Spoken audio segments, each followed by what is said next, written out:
And welcome back again to another exciting show of the Expressway with the BT Express Billy Taylor. And I'm Charles Show Me the Way. And we are here to bring you a wrap up of last week's NFL draft, specifically talking about the New York Giants and the Jets picks. It was an exciting week for the Giants and Jets. A lot of people have given them great grades as to what they did, not only in the first round, but throughout the draft, trying to solidify and shore up some areas that may have been weak with some young, exciting talent on both sides of the ball, specifically for the Giants. I'm excited. You were excited. We talked a little bit briefly last week about their first round pick and their second and third round picks. Hopefully, they can add some juice to this exciting opportunity for Daniel Jones. Obviously, people were upset that they didn't get it. Some people were upset that they didn't pick up a quarterback. More specifically, Mike Tannenbaum was very irate that they didn't pick up JJ McCarthy because he believes that JJ McCarthy could be a franchise changing quarterback. But what do you say about the first round pick? Are you happy with Malik Neighbors? Absolutely. I think I said last week that I thought he was going to be a good addition to the Giants. There was him and another receiver from Washington. They were kind of choosing between. His name is Don Nunez or something like that. He played with the quarterback for the Washington team that got drafted by Atlanta. I think he's going to be good. But one thing I wanted to throw up to you is that, and I was reading last night, is that Tyrone Tracy, the running back from Purdue, he's the 166th pick. They say he is really outstanding because he played 3 years or at wide receiver, and then they switched him to running back. And I think if that happens, and you know yourself, that could be a great addition for the Giants because if you have somebody who you can depend on, can be able to catch the ball out of the backfield, kind of like Saquon did, but this guy could be better than him. So that's one of the items that they said the Giants can improve upon. But if they get their offensive line together, this could be a pretty decent team. Yeah, I specifically like their safety that they picked up and the second pick, Tyler Nubin. He's Yep. more like old. He looks like the old school style Atwater, dirty Andre Waters type of dude. Where he loves being around the box. He loves laying the wood on people. Loves to tackle, but he also has that kind of I'm gonna stay in center field and can find the ball. Had a number of Mhm. interceptions for Minnesota. So I really do like that pick, and maybe they probably found their safety for a very long time. Well, I was worried about what they're going to do about Xavier McDaniel, where they're going to replace him because I thought he was really good, and this guy seems like he's already kind of like a veteran. You know, you see he's playing old school football. He comes up to turn the run in, support the run, and can get back there and support the pass. I think that's exactly what the Giants needed, and I think that he's going to be a starter very quickly. I also like Theo Johnson, the tight end from Penn State. And I was talking to somebody about him that said they didn't like Penn State, and I was reminding them that Saquon Barkley went there. And this guy, I watch him run passes, and he's going to help the Giants tremendously. If Darren Waller can get his game together, I think they could be a dynamic duo for the Giants. The only thing I don't know is can Darren Waller get his game together? Because I think Theo Johnson, tight end from Penn State, he was the number 107 pick. I think he's going to come in and show right away that he can help Daniel Jones. And if that's true, that's going to make Daniel Jones' transition back into the game a lot better because Malik Neighbors is a home run hitter. He runs good without the ball. I like the way he runs the route. If he can be taught to kind of get his game in order with everyone else, that could be two good additions to the Giants offense, along with Tyrone Tracy, running back from Purdue.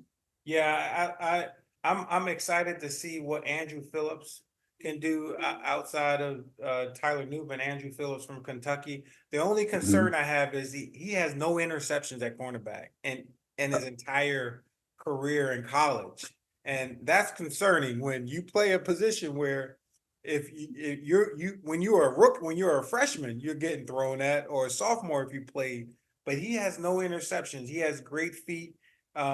He can stay attached to receivers, great change of direction, and has a lot of great pass breakups. But my main concern is, can you catch, brother? I know that's why you playing defense because you can't catch. You know they say DBs go to are wide receivers that can't catch, but you got to at least have one interception. But I do like the skill set that he brings.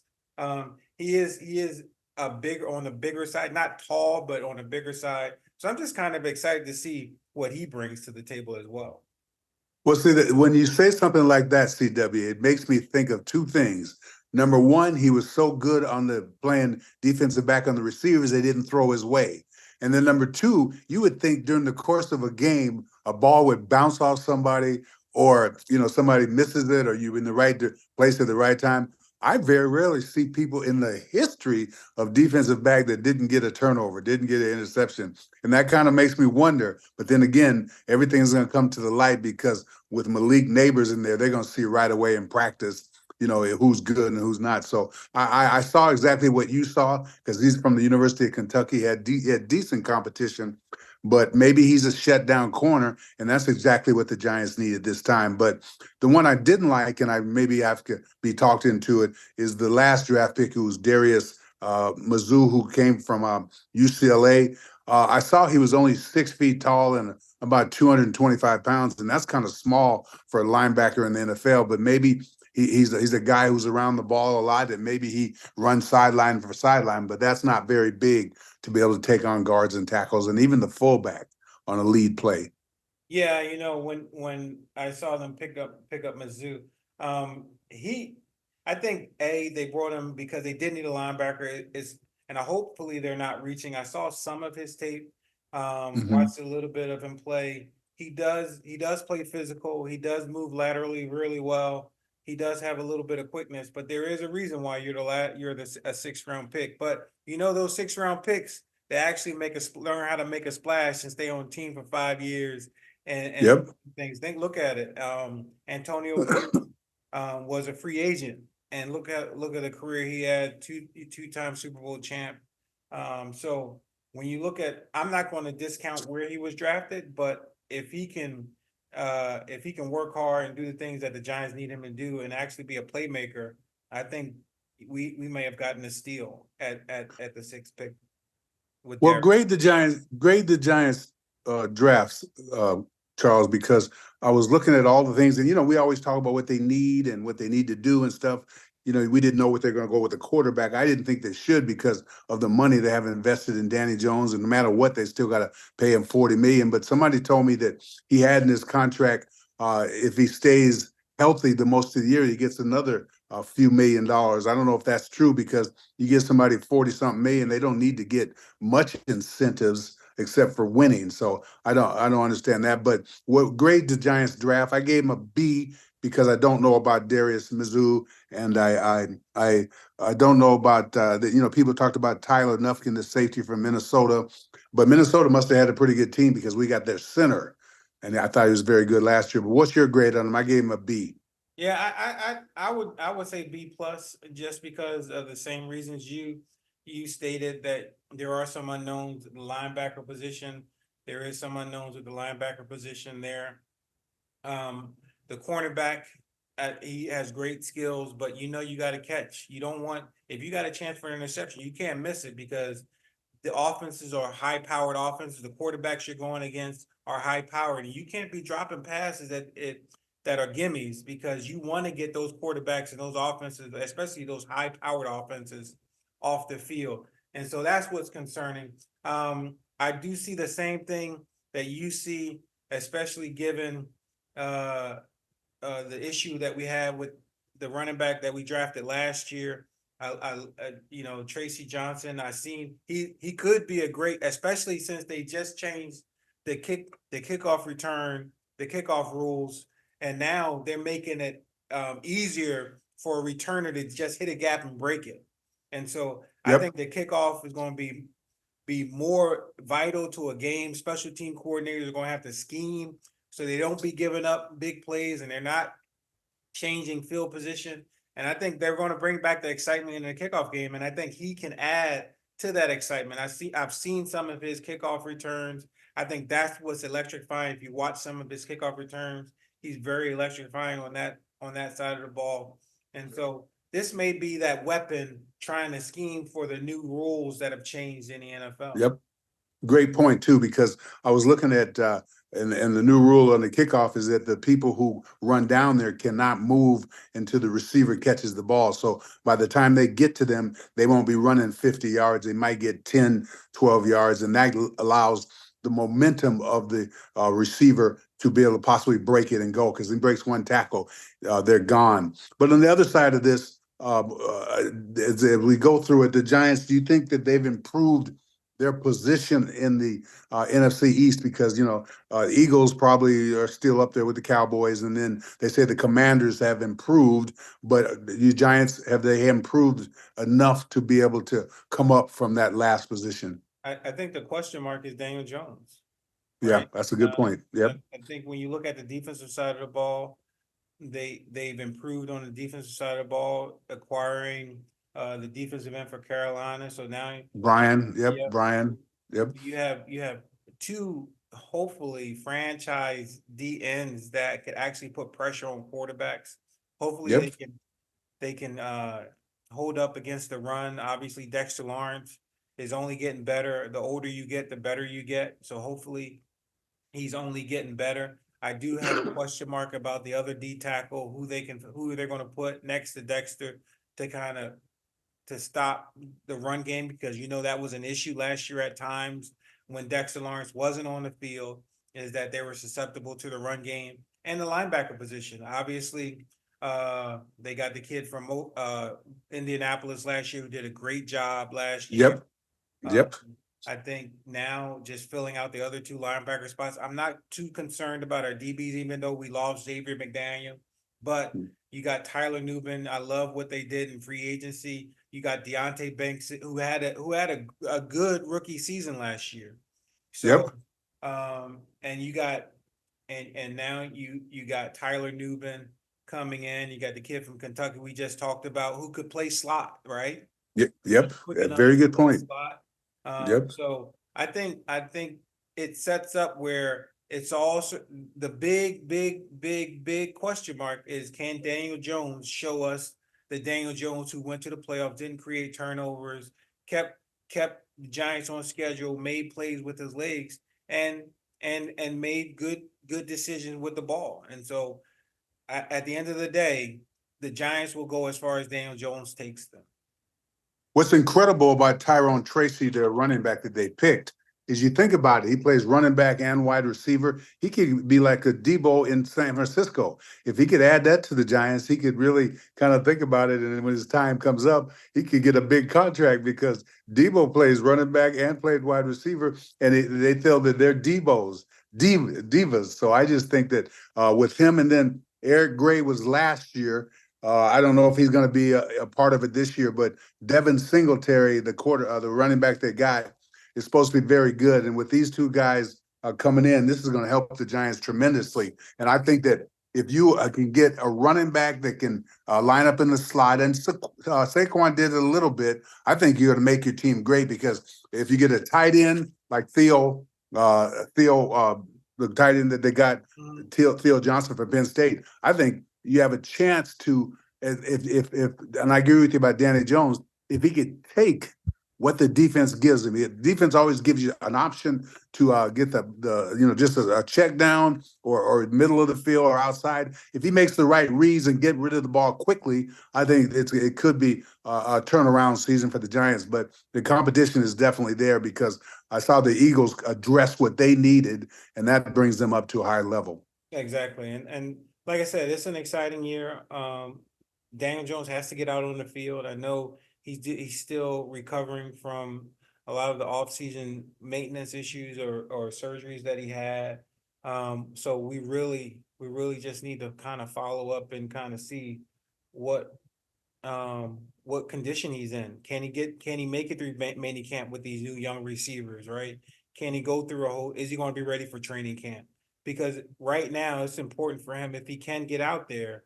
Mini camp is going to be crucial for him, especially given you got Jalen Hyatt, who really didn't play with him last year a lot, and you're hoping that he can be a difference maker with Malik Neighbors and Wandale Robinson. So they got a good young receiving core, maybe not a mature receiving core and a veteran receiving core, but they got a good young receiving core with a ton of talent. Hopefully, they can learn as they go along. I know their wide receivers coach, Mike Rowe, who I played with at the University of Virginia, has done a good job with those young guys. Hopefully, he can continue doing a good job with those young guys and see what they can do. Well, it's going to be interesting too because I think that Giants did not select an offensive lineman in the first 6 picks that they got, and that kind of it was either both good and bad on that. I think that the fact that they went free agency and got 3 or 4 offensive linemen, that's going to create competition in training camp. But a lot of people think that this past draft had a lot of offensive linemen that could start, and is led by Jim Art. Art, he's one of the best offensive linemen they've seen in the draft. The Jets got a top one, so it's going to be interesting. But I was kind of curious why the Giants didn't at least take a chance on somebody with that many offensive linemen available. Yeah, they did a great job of filling in the hole. You got Runyon's son Yep, as one of the guard positions or tackle position. You got Evan Neal, who yep. didn't have a terrible. Everybody's saying it seems like when you listen, you hear people talk about Evan Neal. It seemed like he had a bad year. He didn't have a bad year. Just got hurt. He just got hurt, and so Yep, I think Evan Neal and obviously Andrew Thomas and John Michael Schmitz. I mean, you got a yep. solid offensive line and that's a young offensive line outside of, Yes, it is. and Runyon is not old by any standard, right? No. Yep. And so you have a very young offensive line that can develop, and I think that's a solid core as long as no one gets injured. You have a solid core right there. So from an offensive standpoint, I think it's solid. Honestly, it's really going to depend on what Daniel Jones does. But we only have a little bit more time, so let's turn our attention to the Jets draft picks. As you were mentioning just a while back, offensive linemen, they did address Yep. one of their glaring needs and getting Olu Fashino from Penn State. And I think this was a great pick for them. Great pickup. I mean, if you look at the prognosticators or the draft gurus, they're saying he could potentially be one of the best picks or the best pick in the draft. I just think Penn State I don't see that big, nasty Alabama type of, or, SEC type of offensive lineman. Penn State is not known for tough, grit, nasty, maul you, but he does have great feet. Is a huge wingspan, long arms, and good feet. And I think he's shown in some aspects to be physical. Well, I think he's going to be a big addition to the Jets. He was offensive lineman of the year last year. A lot of people think he's got all the tools, quick feet, long arms, agility, mobility. So we're going to see because the Jets have the offensive tackle that came from the Cowboys that has not lasted a season at all. So they got to hope these people, with the depth that they have, can be able to come in and help Aaron Rodgers to be able to be productive. They got a running back, Brandon Allen from Wisconsin, who is a tough inside runner, and I think he's going to be a kind of like a 3 down. I mean, a fourth, 3rd and 1 or 3rd and 2. The wide receiver they got named Malishi Corley from Western Kentucky. I've never seen him play at all, and I don't know about the competition at Western Kentucky. But as I tell people all the time, if you're good, they will find you. So we'll see. But I think the Jets it's to be seen. But if they don't get to the playoffs, then everybody's gone from the Jets. Everybody, general manager, Yeah. coach, everybody. So this is your copycat league. Everybody's looking for Debo Samuels. Everybody's looking for the Yep. next Tyreek Hill. And so Malachi Corley is supposed to be that guy in the Mm-hmm. same type of mold as a Tyreek Hill, Debo Samuels, someone that can, run a short route and just take it to the house because they can't catch you. And so that's what Malachi Corley is they thinking that they just drafted the next Tyreek Hill. Everybody's looking for one, right? Especially since we are a pass first league, and that's like the substitution for the run game is the short passing and making something happen. If you can find a receiver that's elusive, quick, and elusive with the short passing game, you have a dynamic weapon, as a la what Kansas City did. Kansas City draft. They said Tyreek Hill was a dynamic piece to their puzzle when they had him, and they've been looking for the next Tyreek Hill. Your guy, who's the rapper, was supposed to be that guy from the Giants. Remember? I can't even Yeah, think he of was his name. he was Huh? the number one draft choice and went Yeah. to Kansas City, and Kansas City didn't like him either. And he's going down from there too. But and now Malachi Corley is supposed to be that guy that they've been looking for to replace Tyreek Hill. You know, the crazy thing is, it seems like, and I know we're talking about the Jets, but it seems like Kansas City just got stronger. They're because they have a quarterback, because they have the ultimate piece to the puzzle. You can just fill in. You can fill in when you need it, when you need to, and I think that's where the Jets are trying to get to, where, oh, we got Aaron Rodgers, we're good for now. We solidified our backup quarterback position with a veteran. Now let's try to take a long shot and see if we can find the next Tom Brady and Jordan Travis of Florida State. Everybody was talking about the kid in Florida State, saying that this could be a steal of the draft. He's not a first, second, or third round pick, but he is a pick that if you picked him later in the rounds, he could develop into something, as long as he doesn't have to play right away. And in the position that he's in, he doesn't have to play right away. With two things, Charles. Number one, the quarterback Jordan Travis from Florida State. In the early part of this NFL, I mean, in college season, he was a Heisman Trophy candidate, and then he got hurt late in the season, and people kind of forgot about him. So I'm anxious to see how he does. A lot of people think he's going to really, really learn a lot under Aaron Rodgers, and we'll see. The other thing is, when you talked about Kansas City, they traded with Buffalo, which I could not understand. Didn't make sense to me. You're not supposed to really. I mean, it's kind of a unwritten rule. You don't trade within your division, but that has always happened. They took a guy named Xavier Worthy from the University of Texas. And the thing about him, I watched him in the combines. He had the fastest time in the 40, 4.21. That's Tyreek Hill type of speed. And I see what you're saying. Everybody needs to get one, but there's not many Tyreek Hills. I'm telling you, because I watch him play, and it's almost like watching a video game, because when he gets the ball and he's got, even if the safety had the angle, Tyreek Hill, I think he's even faster than in a football uniform than it is in regular. But I think you think about it, speed kills. Kansas City just opened up a can of worms a lot of people have to deal with. Yeah, like I said, it's the rich just keep getting richer. I don't, it's just amazing. Like I said, just when you're able just to fill in specific pieces that you need and go get it, Yep. it just makes Yep. your life a lot easier. And when you don't have to worry about quarterback, it makes your whole life easy. And they did a great job, and they addressed all Kansas City addressed their offensive line, because that wasn't the most solid piece of their offense, right? So they addressed that. They made it stronger. And so I think when you look at the Jets and look at their competition in AFC, it is going to go through Kansas City again. Absolutely. But first, they got to get through Miami, and they got to still, even though Buffalo may not be Buffalo, you still got to get through Buffalo. And I think quietly they've done things. Buffalo have done things to improve. Obviously, addition by subtraction, getting rid of Stephon Diggs may actually benefit the locker room.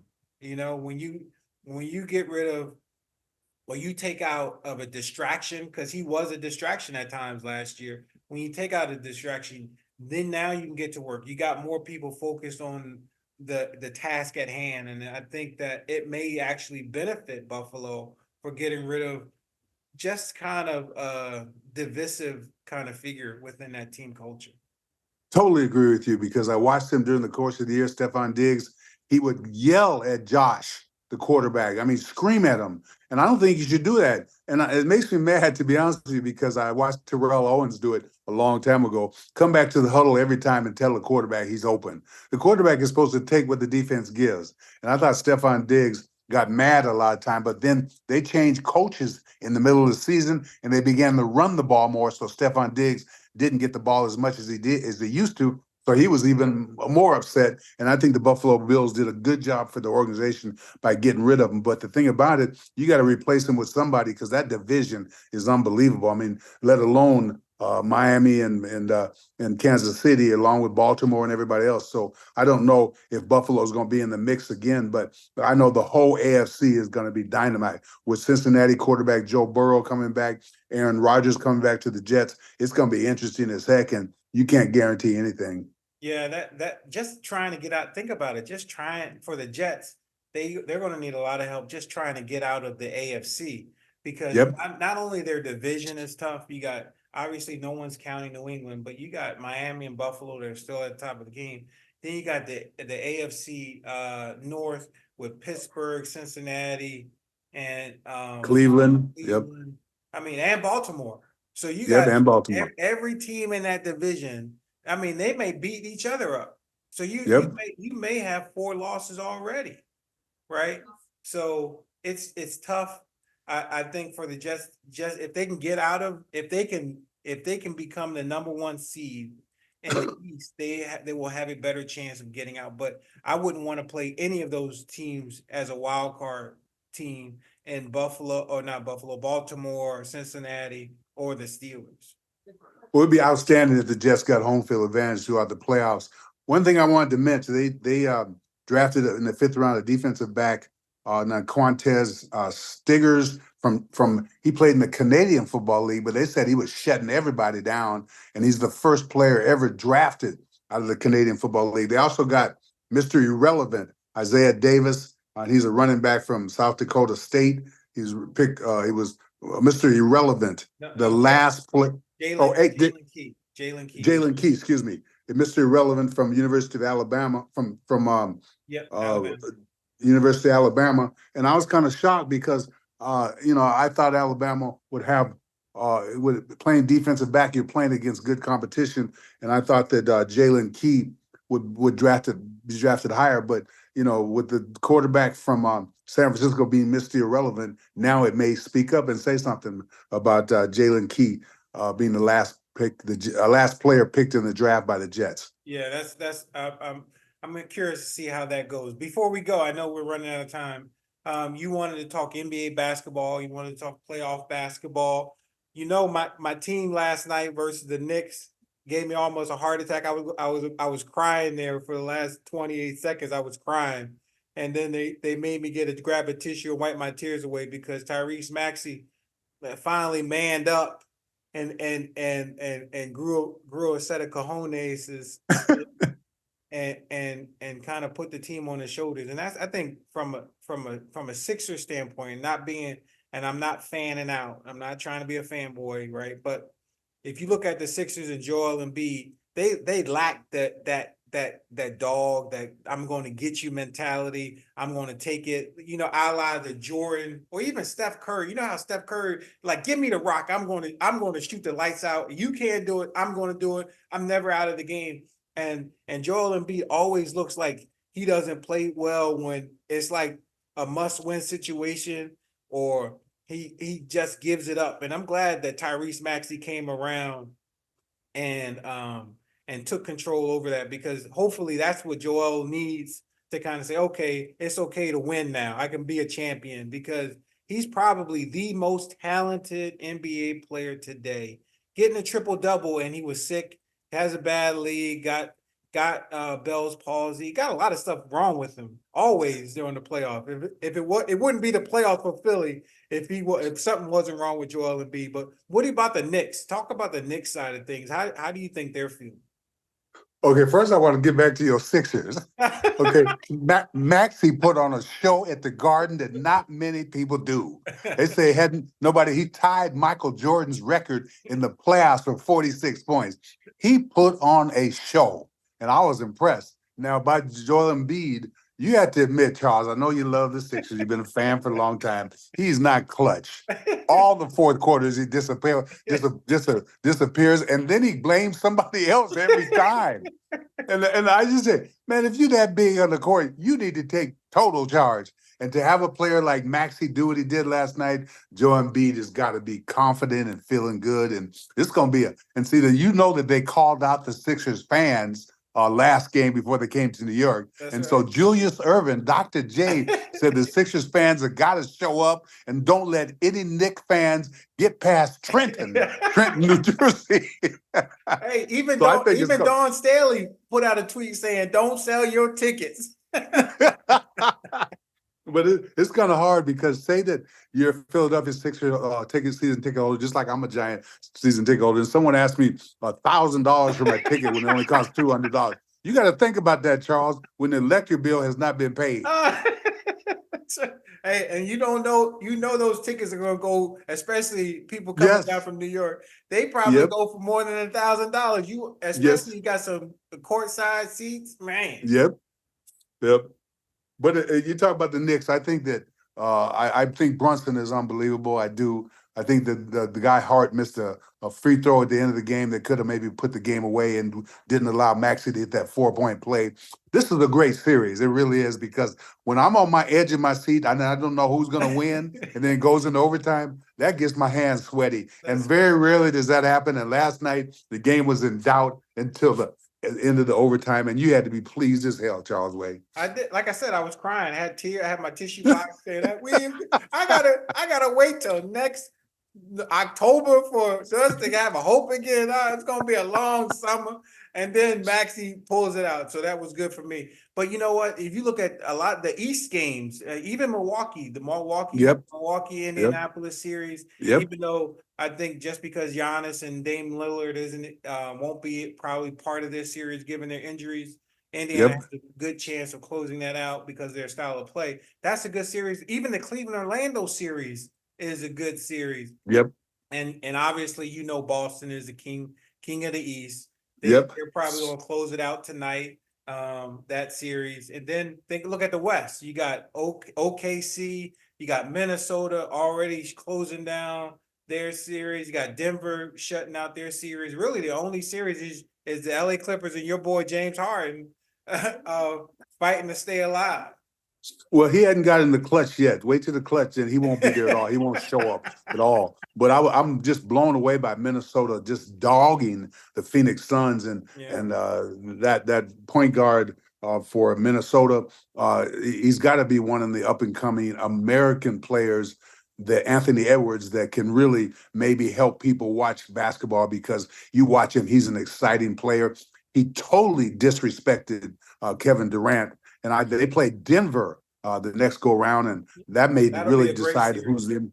It's going to be a super series, Charles. So what? But when you look at the Denver and the Clippers, you know who I'm putting in, and at least Joel Embiid is playing.